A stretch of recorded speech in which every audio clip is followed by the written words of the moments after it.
ឃើញភ្លាមហៅទុកចិត្តស្ទើរមិនបានសាច់សជាងសៀវភៅតែបោចង់ចាយជួយយកពើឲ្យបាន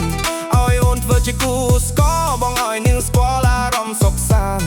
បើអូននាងប្រូមែនបោះស្ម័គ្រជូនពើដើរលេងកំសាន្តមិនបាច់ខ្លាចអូនអត់ដឹងចាំបងប្រាប់មានចិត្តបែកខ្សែបីមានអាយ៉ៃរាំវងមានទាំងស្គរដៃមានស្លាយត្រង់មានលបែងប្រជាប្រិយបងអង្គុយចោលចុងក្មេងរឹកសម័យថ្មីមិនដែលភ្លេចចំណត់មុនមានអាគារទួយធំលូតលេះរាល់ថ្ងៃឈ្មោះខ្មែរសាមគ្គីជាតិយើងនឹងជោគជ័យសៀមរាបស្រុកខ្ញុំមានប្រាសាទទឹកដីមានដំណាំប្រមូលផលធំជាតិថ្មីអូរីត្រីនេះបងសូមបំដងស្អាតដូចទេពអប្សរកែភ្នែកមកមាត់ល្អ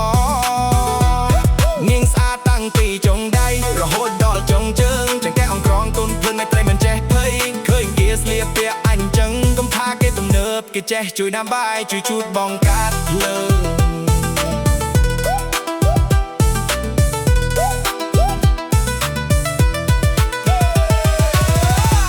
រៀបចំអាហារនាងទៀងគាត់មកទៅវត្តទៅមួយឆ្នាំមិនដងទេបានជួបគ្រួសារត្រឡប់ទៅស្រុកចូលស្រែចំការជួបពុំជួបមីងជួបយាយលោកតារៀបចំអាហារទៅវត្តក្បែរជូនម៉ាក់ប៉ាសុំសេចក្ដីសុខជូនក្រុមគ្រួសារសុំឲ្យជួបស្នេហ៍សុំឲ្យជួបស្នេហាជាប់ឆ្នាំថ្មីចាំបងលើកជំនួនការញញឹមស្រស់ម្លែកពើខាងភ្លាមហៅទុកចិត្តស្ទើរមិនបាន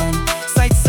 ជាងសៀវភៅតែបើចង់ចាយជួយយកពើឲ្យបានឲ្យអូនធ្វើជាគូស្គរបងឲ្យនាងស្គាល់អារម្មណ៍សុខសាន្តបើអូននាងប្រូមែនបងស្ម័គ្រជូនពើដើរលេង